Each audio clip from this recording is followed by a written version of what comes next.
શું બનાવ્યું મમ્મી? ગરમીમાં શરીરને ઠંડક આપો ને એવો મસ્ત મજાનો ઠંડો ઠંડો ફ્રૂટ સલાડ. ફ્રૂટ સલાડ બનાવ્યું. શ્યામુભાઈ તો બેસી જાય છે. શું બન્યું શ્યામલા? સોની બસ કેવી રીતે બનાવ્યું? હેડ શીખવાડો તને એનું જો જાડા તળિયાવાળું વાસણ લીધું. બરાબર. થોડું પાણી પાડી દીધું એટલે નીચે છોટા ના દૂધ અને મેં એમના એમ મલાઈવાળું દૂધ લઈ લીધું ફૂલ ફેટવાળું 1.5 લીટર. આ લીટર લીધું અને બીજું આ લીટર અને બીજી અડધી થેલી એટલે 1.5 લીટર દૂધ લીધું આપણે. 1.5 લીટર દૂધ લીધું એને બરાબર ઉકાળવાનું.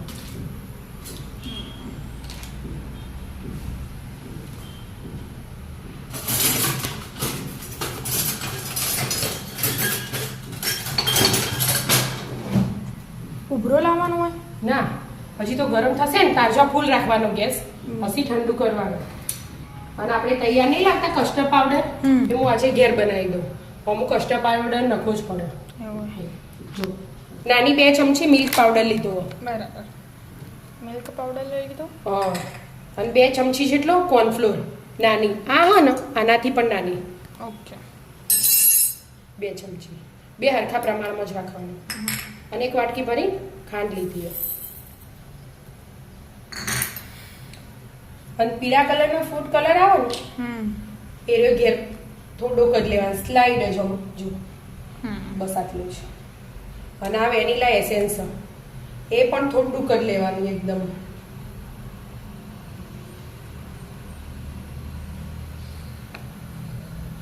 અડધાની અડધી. હા એનાથી ઓછું જો 2 સોટા. 2 સોટા. હા 4 સોટા આપણે એટલું લીધું.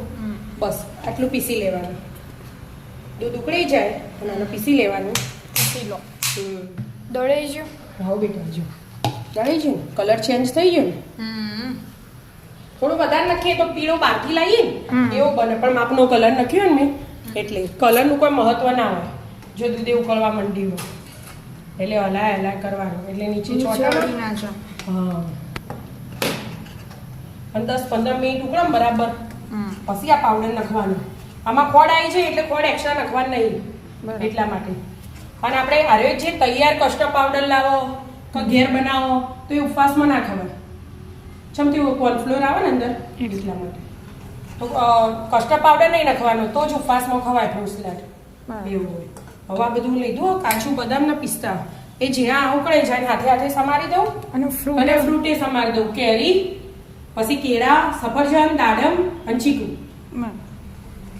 દ્રાક્ષ એવું ન ખાય પણ દ્રાક્ષ ને એવું હાલ નહીં નાખવું આપણે એટલે બધું સમારી મૂકો. બધું સમારી તૈયાર કરી દો.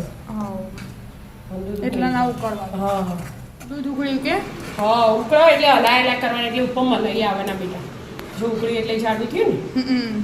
અમુક એકદમ જાડું ના જુઓ માપનું જુઓ. એટલે આ થોડા બદામ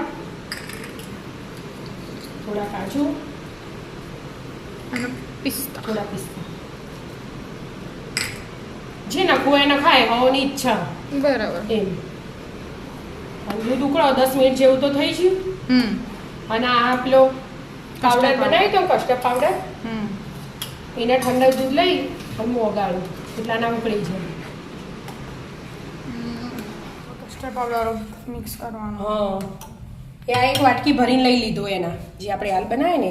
અને બીજો એર ટાઈટ ડબ્બો હોય ને એમાં ભરીને 12 મહિના સ્ટોર થાય. આમાં ખાંડ હોય ને એટલે બધું હવે ખાંડ એડ નહીં કરવાની.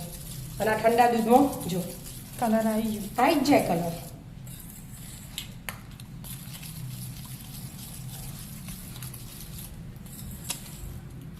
પાણી નાખ્યું એટલે વધારે આવે. દૂધમાં નાખીએ ને આ દૂધમાં સોરી પાણી આપીએ એક ગોટ ના રહે ને એવી રીતે બરાબર બધું મિક્સ કરી દેવાનું. પછી એમાં એડ કરી દઈએ. ડાયરેક્ટ કસ્ટર્ડ પાવડર ના ખાય. પછી આવી રીતે કરીએ ને આવી કણી થઈ જાય એ કેવી રીતે ભાગો તમે એટલા માટે. એટલે એક્સ્ટ્રા ઠંડા દૂધમાં ફટલાઈને કરી દેવાની. અને અમુક જલ્દી થઈ જાય થોડું હોય ને એટલે મસ્ત થઈ ગયું. હા એકદમ બધું મિક્સ થઈ ગયું. હવે આ દૂધ ઉકળે ને એમ જ રેડી દેવાનું. ગેસ ધીમો કરી દીધો. હા મસ્ત લાઈટ કલર આવી ગયો. હવે 5 મિનિટ જેવું ઉકાળવાનું એનું. બીજું 5 મિનિટ ઉકાળી દેવાનું. હા અને પછી બંધ કરી અને ઠંડુ થવા દેવાનું. બરાબર. 5 મિનિટ ઉકાળવા દો. હા બીજી 5 મિનિટ ઉકાળી દીધું. હા જો ખાસું ઓછું થઈ ગયું અને જાડું એ થઈ ગયું. હવે ગેસ બંધ કરી દેવાનો. હવે ગેસ બંધ કરી દેવાનું અને ઠંડુ થવા દેવાનું. પછી ઠંડુ થઈ જાય પછી ફ્રીજમાં મૂકવાનું. બરાબર. એટલે હજી તો થોડો ટાઈમ લાગશે. અડધો કલાક જેવું એકદમ ઠંડુ કરી દેવાનું. આપણે પછી પીએ ને ફ્રૂટ નાખીને પી લેવાનું. ફ્રીજમાં મૂકી દેવાનું 1 કલાક જેવું. પછી બહાર કાઢવાનું. પછી ફ્રૂટ નાખવાના ઠંડુ કરીને. એટલે અમુક ફ્રૂટ ખાતા હોય ને એટલે દૂધ ફાટી ના જાય. બરાબર. એટલે જો દ્રાક્ષ દાડમ એ બધું તો પહેલા નખાય જ નહીં. તો જ્યારે ખાવું હોય ત્યારે જ નખાય. આ કેળા સફરજન ચીકુ એ ચાલે ખાલી. કેરી એ ખાટ્યા જેવી હોય એટલે કોઈ નહીં. ઠંડુ કરી ફ્રીજમાં મેલીને ખાવું હોય એટલે ફ્રૂટ નાખવાના. ઠંડુ કરી દઈએ. હા ઠંડુ થઈ ગયું મમ્મી? હા બેટા મસ્ત એકદમ ઠંડુ થઈ ગયો. પણ જો જાડો થઈ ગયો ને હવે આ ફ્રૂટ એડ કરી દેવાના. આપણા ઘરમાં બધાને ચીકુ ઓછું ભાવે ને એટલે મેં ચીકુ નહીં નાખ્યું. નહીં તો ચીકુ એડ થાય. બરાબર. દ્રાક્ષ નખાય. આ સફરજન પેલું કેળું. આ કેળા અને આ કેરી. કેરીની સીઝન છે એટલે હા, કેરી તો એટલે જોવે કેરી જ. મળી જાય.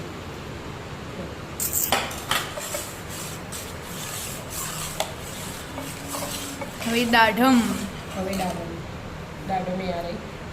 દાડમે જ્યારે ખાવી હોય ને ત્યારે જ એડ કરવાનું. એવું હોય? ઉસલા ગરમીમાં એકદમ શરીરને ઠંડક આવે. અને આ રાખ્યા હતા ને થોડા પિસ્તા, કાજુ અને બદામ. કાજુ અને બદામ. થોડાક તો આપણે પહેલા નાખી દીધા હતા. મસ્ત ફ્રૂટ સલાડ બનીને તૈયાર થઈ ગયો છે. મસ્ત થયો મમ્મી. મસ્ત બને. આપણે જગમાં એક એડ કરી દઈએ. મોટા બાઉલું આપણે મોટા મોટા જગ આપણો. આપણે એક પીવાનું તો ખાવું એ ના પડે એનું. અને એનર્જી રહે તો અલગ. ફ્રૂટ ને દૂધ ને બધું. અને દૂધ એક સંપૂર્ણ આહાર એટલે તૈયાર. મસ્ત દેખાય. ઉપરથી બધું ફ્રૂટ ઉપર આવી જાય. કેમ અમે અડધું નીચે રહે. અડધું નહીં અહીંયા ઉજ્જો ફ્રૂટ હોય એટલે આટલું બધું ફ્રૂટ હોય. હવે મસ્ત ચમચીથી ખાઈ લેવાનું.